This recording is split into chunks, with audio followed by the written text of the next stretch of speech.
അക്കുച്ചേട്ടോ, എന്താ ഒരു ആലോചന? ഞാൻ വേറെന്ത് ചെയ്യാനോ? നല്ല തണുപ്പ്, ഇടയ്ക്ക് മഴ. മനസ്സിൽ എന്തൊക്കെയോ പെയ്തിറങ്ങുന്നുണ്ട്. പെയ്തിറങ്ങട്ടെ. പെയ്തൊഴിയാതെ നിൽക്കുമ്പോഴല്ലേ കൂടുതൽ പ്രശ്നം. അതിന് നീ സമ്മതിക്കുന്നില്ലല്ലോ പെയ്തിറക്കാൻ.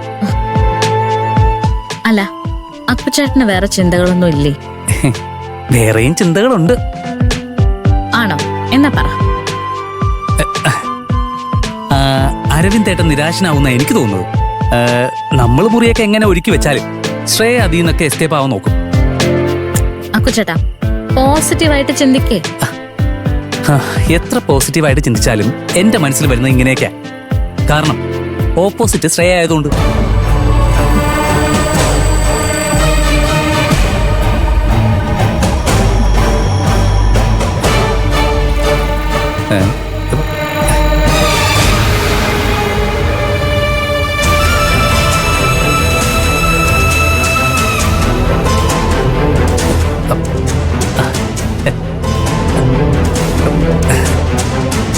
നീ പിണങ്ങല്ലേ കാക്കോത്തി.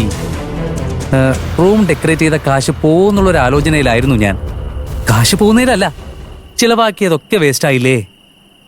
ആ മുറിയിൽ ചെയ്ത ചെലവ് നമ്മുടെ ഇവിടെ ചെയ്തിരുന്നെങ്കിലേ എന്തൊക്കെ നടന്നേനെ. എന്ത് നടക്കാൻ? അത് ഞാൻ വേണമെങ്കിൽ ഒരു എക്സാമ്പിൾ കാണിക്കാം. എന്നാ കാണിക്ക.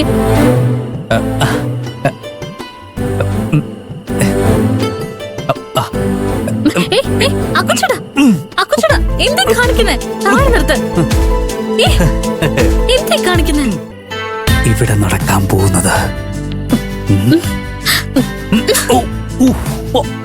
ഇവിടെ ഒന്നും നടക്കാൻ പോകുന്നില്ല. ഞാൻ പറഞ്ഞിട്ടുണ്ടേ. ശ്രേയ കുറ്റം പറഞ്ഞിട്ട് കാര്യമില്ല.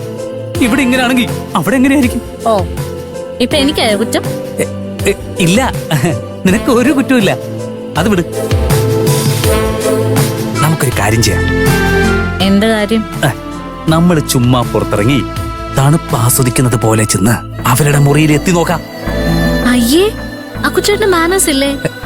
അവിടെ ഉള്ളതേ സ്വന്തം ചേട്ടനാ.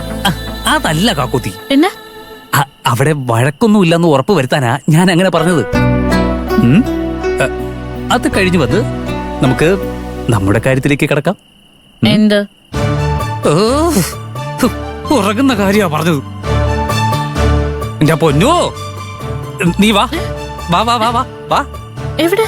വാ ഇങ്ങോട്ട്. അക്കുച്ചേട്ടാ, എന്റെ പ്ലേ തുടങ്ങാനുള്ള സമയമായി.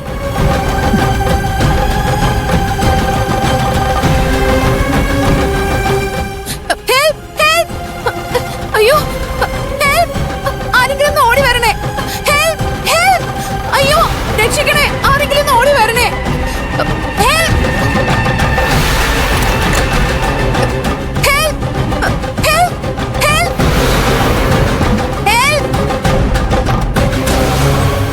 ആരെങ്കിലും ഒന്ന് രക്ഷിക്കണേ. അയ്യോ, പ്ലീസ് ഹെൽപ്പ്. എന്താ ചിത്തു? ആരെങ്കിലും ഒന്ന് വരണേ പ്ലീസ്. ആ ലേഡിക്ക് വട്ട.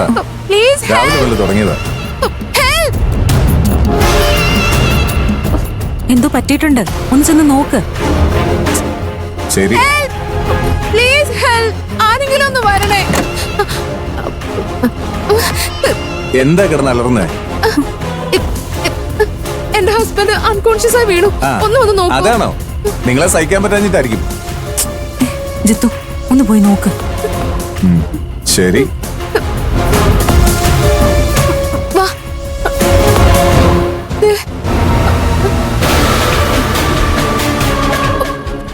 ഒന്ന് നോക്കൂ പ്ലീസ്, എനിക്ക് പേടിയാവുന്നു.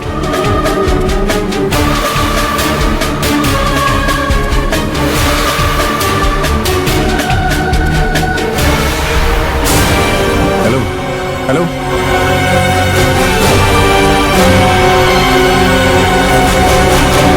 Hello hello hello.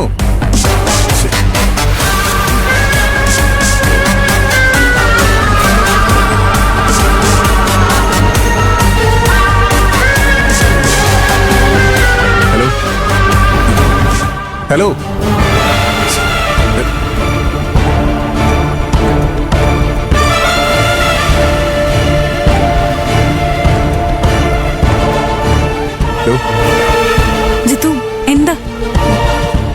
അറിയില്ല.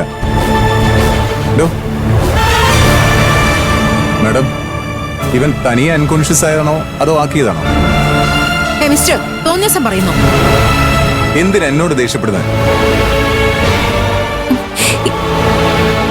ഇവൻ കിടക്കുന്ന പൊസിഷൻ വെച്ച് നോക്കുമ്പോ സംതിങ് റോങ്. അതുകൊണ്ട് ചോദിച്ചതാ. തനിക്ക് ഹെൽപ്പ് ചെയ്യാൻ പറ്റുമെങ്കിൽ ചെയ്യും, ഇല്ലെങ്കിൽ പ്ലീസ് ഗെറ്റ് ഔട്ട്. ചുമ്മാ അങ്ങ് ഹെൽപ്പ് ചെയ്യാൻ പറ്റുമോ? നിങ്ങൾ ഇവനെ എന്താ ചെയ്തെന്ന് അറിയില്ലല്ലോ. നാളെ ഒരു പ്രശ്നം വന്നാ ഞാനും തൂങ്ങുവേ. വിശ്വാസം ഇല്ലാത്തതുകൊണ്ട് ചോദിച്ചതാ. തന്റെ ഹെൽപ്പ് എനിക്ക് വേണ്ട. Get lost. ഓക്കെ, ഞാൻ പൊക്കോളാം. ജിത്തു, അബി വാ.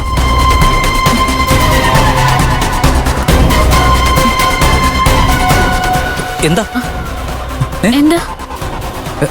ഈ റൂമിൽ താമസിക്കുന്ന മാഡത്തിന്റെ ഹസ്ബൻഡ് അൺകോൺഷ്യസ് ആയി കിടക്കുന്നു. അയ്യോ നോക്കാൻ ചെന്നപ്പോ അവർക്ക് അഹങ്കാരം. അയ്യോ അക്കുച്ചേട്ടാ വാ. അരവിന്ദ് ഒന്ന് എണീക്ക്. അരവിന്ദേട്ടാ, അരവിന്ദ്. ഏട്ടാ, ശ്ശോ, അരവിന്ദേട്ടാ, എണീക്ക് അരവിന്ദ്. അരവിന്ദേട്ടാ, അരവിന്ദേട്ടാ, ഏട്ടാ എനിക്ക് അരവിന്ദേട്ടാ, ഏട്ടാ, അരവിന്ദ്, കണ്ണ് ഏട്ടാ. നോക്ക്. ഏട്ടാ, അരവിന്ദേട്ടാ, അരവിന്ദേട്ടാ, എണീക്ക്. എനിക്ക് അരവിന്ദേട്ടാ, അരവിന്ദേട്ടാ, അരവിന്ദേട്ടാ, നീ അരവിന്ദേട്ടാ എന്താണ് ചെയ്ത് പറടി? ഞാനൊന്നും ചെയ്തതല്ല. ഒരു ഹോട്ട് മിൽക്ക് ഓർഡർ ചെയ്തിരുന്നു, അത് കുടിച്ച് കുഴഞ്ഞു വീണതാ. അരവിന്ദ്, പറടി, നിന്റെ അഭിനയം ഒന്നും എന്നോട് വേണ്ട. ഞാൻ പറഞ്ഞില്ലേ ആകാശ്. അക്കുച്ചേട്ടാ ചോദ്യം ചെയ്യാനുള്ള സമയമല്ല ഇത്. അരവിന്ദേട്ടനെ നമുക്ക് ഹോസ്പിറ്റലിൽ എത്തിക്കണം. വാ.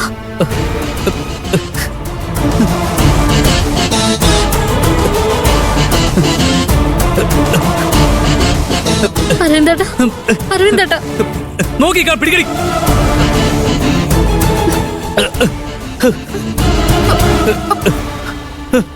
പതുക്കെ.